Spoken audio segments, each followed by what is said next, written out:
अभिषेक, ये तो पूरा लेखा जोखा जो आप लेकर आए हैं, ये एक्सक्लूसिव जानकारी जरा विस्तार से हमारे दर्शकों को समझाइए। सबसे अहम बात यह है शिरीन की, देखिए समवर्ती सूची के तहत इसको तैयार किया गया है। समवर्ती सूची की एंट्री 5 में वहां यह प्रावधान है कि राज्य भी बना सकते हैं। समान नागरिक आचार संहिता पे कानून उस पर तैयार किया गया और वहां पर जो सबसे अहम है वो है जिसे कहते हैं पर्सनल लॉ, जिसकी बात करते हैं वो है, जैसे कि मैं तलाक की बात आपने बताई, उसमें बहुत ही इंपॉर्टेंट है। अभी तक जो जिस पर रोक है वो ट्रिपल तलाक पर रोक है, तलाक बिद्दत पर रोक है, लेकिन तलाक हसन है, तलाक अहसन, यानी कि एक बार तलाक देकर के 3 महीने का इंतजार और उसके बाद अगर सुलह नहीं हुई तो तलाक हो जाता है, ये अभी भी है। दूसरा ये कि 3 महीने में 3 बार तलाक बोलने के बाद अगर सुलह नहीं होती तो उसके बाद तलाक हो जाना, ये सारी प्रक्रियाएं जिन पर रोक अभी नहीं लगी है, हालांकि उसको लेके मांग चल रही है। ये सब ये जो उत्तराखंड में लागू होने जा रहा, हमारी जानकारी ये है इन सब पर रोक होगी। बाकी आपने जो बताया लिव-इन रिलेशनशिप, वो बहुत ही महत्वपूर्ण है, वहां पर डिक्लेरेशन करना पड़ेगा और सजा का भी प्रावधान है।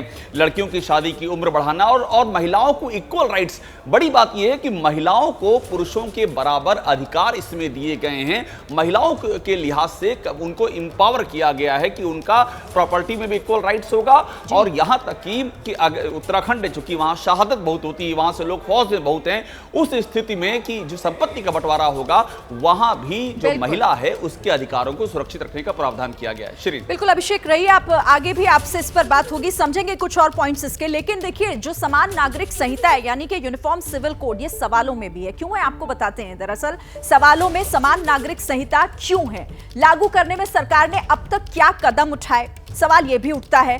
सवाल यह कि मांग वहां से क्यों नहीं उठ रही है जिस समुदाय को इसकी जरूरत है, यानी जिस समुदाय को इसकी सबसे ज्यादा जरूरत है। लागू करने में तकनीकी मुश्किल है या फिर ये सिर्फ और सिर्फ राजनीति के फेरे में फंसा हुआ है। क्या कानून बनने से पर्सनल लॉ वाले समुदाय जो है वो नाराज तो नहीं हो जाएंगे?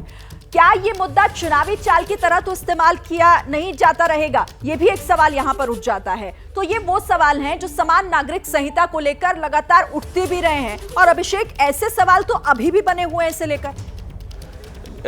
शिरीन, इसमें दो राय नहीं है कि सवाल तो कई सारे हैं। सवाल इसलिए भी उठेंगे कि देखिए, ये मामला कॉमन सिविल कोड का जो मसला है, इसके राजनीतिक भी आयाम है, इसके सामाजिक आयाम है और इसके मजहबी आयाम भी हैं।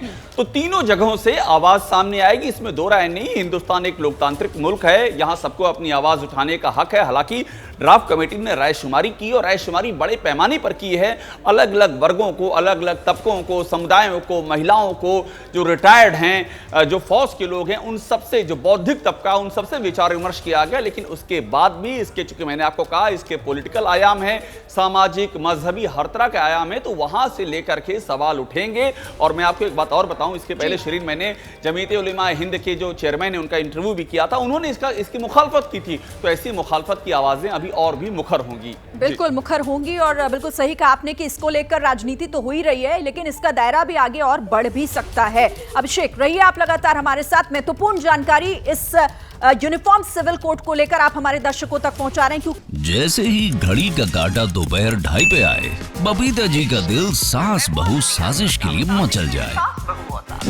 और ये है इनकी बहू, पूरे दिन ऑफिस की टेंशन हो जाए गॉन जब ये करें अपना फेवरेट शो फ्री टाइम पे ऑन। इनकी तरह आप भी देखें अपना फेवरेट शो अपने टाइम पर और डाउनलोड कीजिए एबीपी लाइव ऐप अपने स्मार्ट टीवी पर।